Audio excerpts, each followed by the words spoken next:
ብቻውን አውሮፕላን ጠለፈ። ከመንግስት ጋር ተደራድሮ $200,000 ተቀበለ። ሁለት የአሜሪካ የጦር አውሮፕላኖች በቅርብ ርቀት እግር በእግር እየተከታተሉት ከአውሮፕላን ዘለለ። የዘለለበት ቦታ በምድር በእግረኛ ከሰማይ በአየር ወለድ ኮማንዶዎች ቢታሰስም እሱ ግን እምጥ ይግባ ስምጥ ዳናው ሊገኝ አልቻለም። በታሪክ ኤፍቢአይ ሊያገኘው ያልቻለው ብቸኛው የአውሮፕላን ጠላፊ ሆኖ ስሙ በየቀኑ ይነሳል። ፖርትላንድ አሜሪካ 1971 ህዳር 24 ቀን ከሰዓት አንድ በመካከለኛ ዕድሜ ላይ የሚገኝ ጎልማሳ አሜሪካዊ ሳምሶናይት ይዞ ፖርትላንድ ዓለም አቀፍ አየር ማረፊያ ተገኘ። ከፖርትላንድ ወደ ሲያትል ዋሽንግተን ለመብረር ከኖርዝ ዌስት አየር መንገድ ነጠላ ትኬት ቆረጠ። በትኬቱ ላይ የተመዘገበው የሰውየው ስም ዳን ኩፐር ይላል። 36 ተሳፋሪዎችንና 6 የበረራ ቡድን አባላትን የያዘው በረራ ቁጥር 305 ቦይንግ 727 አውሮፕላን ከፖርትላንድ ወደ ሲያትል መብረር ጀመረ። ዳን ኩፐር በአውሮፕላኑ የመጨረሻ ክፍል የቀኝ ወንበር አካባቢ ተቀምጦ መጠጡን እየተጎነጨ ሲጋራ ያጨሳል። 1970ዎቹ ነውና አውሮፕላን ውስጥ ማጨስ አይከለከልም። ዳን ኩፐር ከኋላው ወደ ነበረችው የበረራ አስተናጋጅ ዞሮ ማስታወሻ የተጻፈበት ቁራጭ ወረቀት በእጇ ሰጣት። በማስታወሻው ላይ የሰፈረው ጽሑፍ እንዲህ ይነበባል።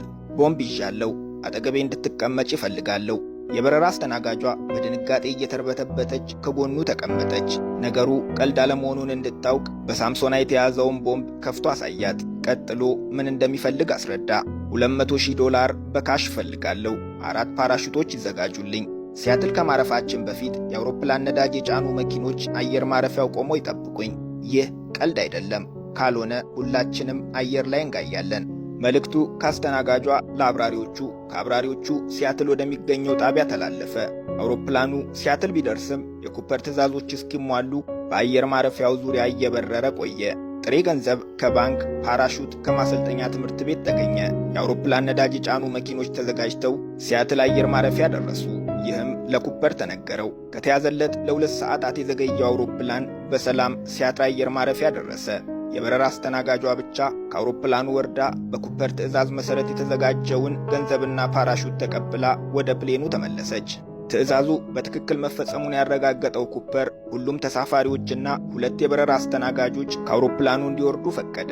4 የበረራ ቡድን አባላትንና ኩፐርን የያዘው አውሮፕላን በቆመበት ነዳጅ ሞላ። ኩፐር ቀጣይ ትዕዛዝ አስተላለፈ። በረራው ወደ ሜክሲኮ ሲቲ ይቀጥል። አውሮፕላኑ ዝቅ ብሎ ከ10,000 ጫማ በታች ይብረር። የአውሮፕላኑ የውስጥ መብራቶች ይጥፉ። የአውሮፕላኑ የመካከለኛ መወጣጫ ደረጃ ክፍት ተደርጎ ይጠብቀኝ። አብራሪዎቹ ሳያቅማሙ ትዕዛዙን ተቀበሉ። 2 የኩፐር ትዕዛዞች ግን ለመፈጸም አስቸጋሪ ነበሩ። አንደኛ፣ ከቴክኒክ አንጻር መወጣጫ ደረጃው ክፍት ሆኖ አውሮፕላኑ ተንደርድሮ ሊነሳ አይችልም። ሁለተኛ፣ ከሲያትል ወደ ሜክሲኮ ሲቲ በቀጥታ ለመብረር ልዩ ፈቃድ የላቸው። ሆኖም በረራውን ወደ ፊኒክስ፣ ዩማ ወይም ሳክራሜንቶ ማድረግ እንዲችሉ እንዲፈቅድላቸው ጠየቁት። ከብዙ ድርድር በኋላ በረራው ወደ ሪኖ ኔቫዳ እንዲሆን መወጣጫ ደረጃውን በፈለገ ሰዓት እንዴት መክፈት እንደሚችል እንድታሳየው የበረራ አስተናጋጇ እሱ ጋር እንድትቆይ ተስማምተው በረራው ተጀመረ።